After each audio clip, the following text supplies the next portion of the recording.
In this video, I will show you the complete step-by-step process to create a unique decorative item that I designed to reuse this type of wood.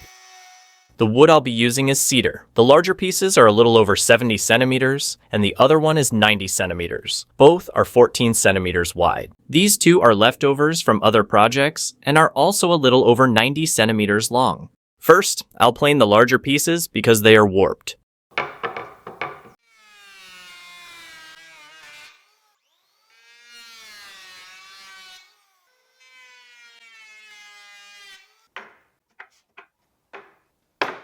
Both will be cut at this point to use the thicker part, which is 10 centimeters wide.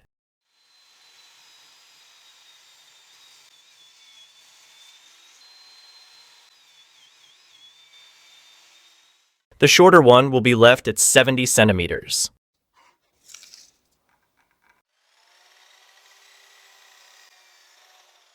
The other one will be cut to 90 centimeters.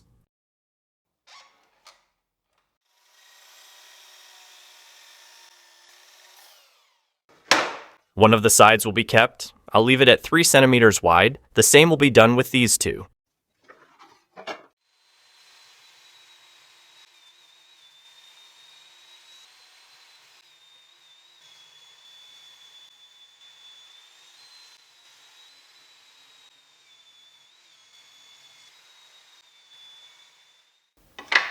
This one will be 86 centimeters long. This one will be 70 centimeters. The last one will be cut to 60 centimeters.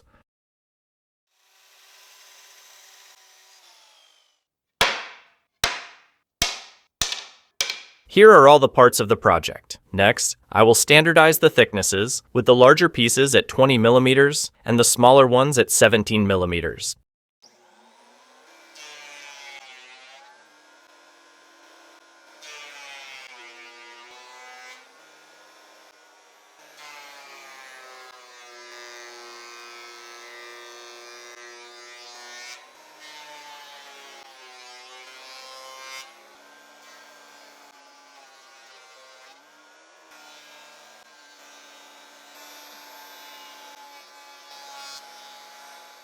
In the next step, I'll make some markings on the larger pieces. To make assembly and visualization easier, I drew some lines on the bench.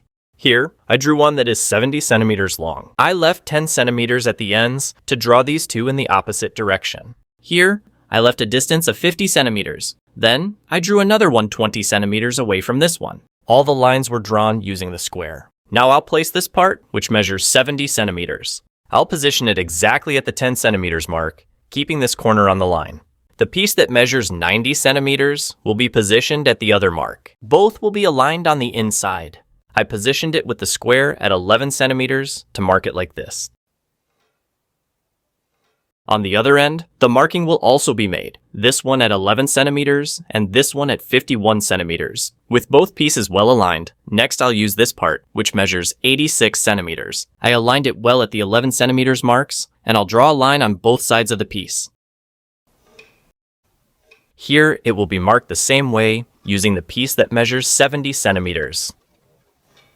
After that, I'll extend the markings on both sides. I positioned it with the square at 3 centimeters and marked it like this. Now, I'll position it exactly on the line that was drawn and mark it like this. I'll do this on both sides. The same will be done on the other side. It turned out like this. The same will be repeated at the other points, on both pieces. With the Japanese saw, the cut will be made, always on the inside of the markings, close to them, but without removing them.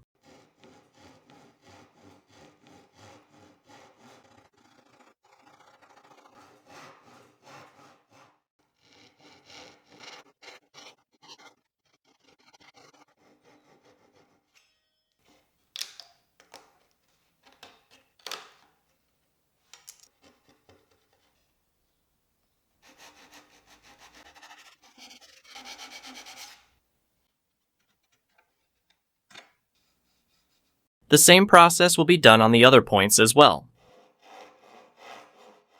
I made all the cuts. Now I'll align them again with the markings made on the bench. Between the two, I'll place these two pieces of wood that were cut to 20 centimeters and are perfectly square. I'll clamp them so they don't move out of place. Next, I'll fit the piece that measures 86 centimeters. The piece that measures 70 centimeters will be semi-fitted here. I'll leave a small overhang at the end, just like on this side. Where they intersect, it will be marked on both sides, on both pieces. The last one will be placed like this. I'll leave a little extra on this end and space them exactly 10 centimeters apart. With them in the correct position, just make the marking.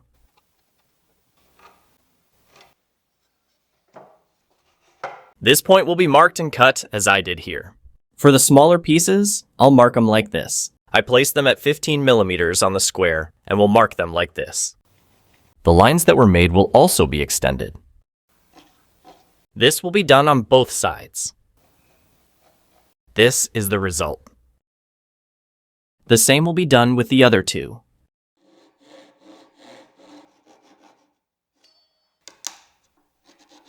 Alright, I've made all the joints. Now I'll cut off the excess on the ends. I placed all three with the cut in the same direction and will adjust from here.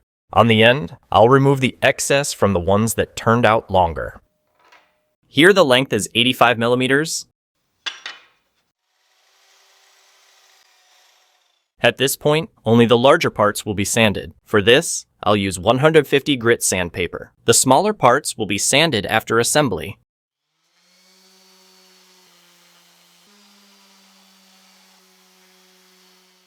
Next, I'll use a router with a 25 millimeters Roman ogee bit. With it, I'll machine 3 edges, just on one side, on both pieces.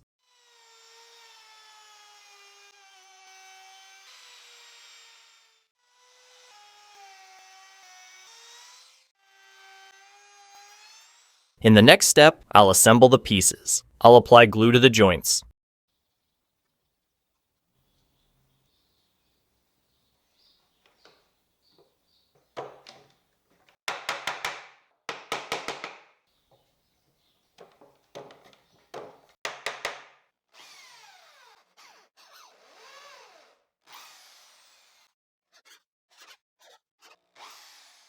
I drilled using a 3 millimeters bit. The countersink part is 6 millimeters.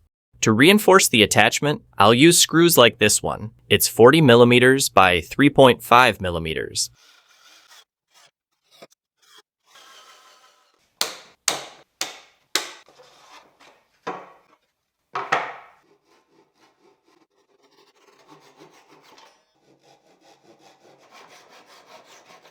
I'll use this piece of wood, which is 45 millimeters wide, to make 2 holes for attaching the item to the wall. The holes will be made with a 4 millimeters bit.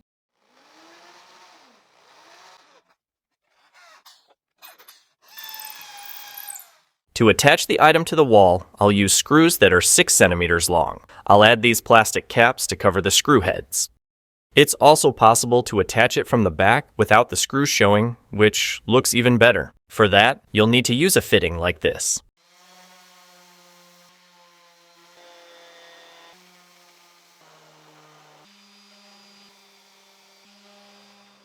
.220 grit sandpaper.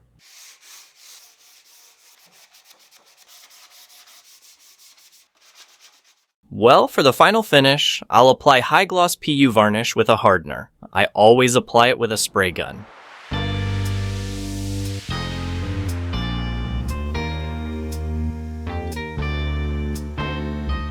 Don't forget to check out the links in the description. They provide tools and content that could be perfect for you.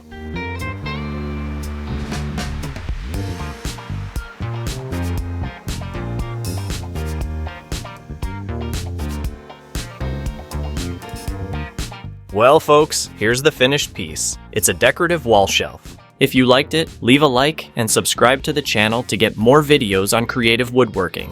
Leave your opinion about this project in the comments. It's very important to me, and I'll be happy to respond. Remember, with a small contribution, you can become a channel member. It will help me create more videos and give you access to exclusive perks. Thanks for watching, and see you in the next video.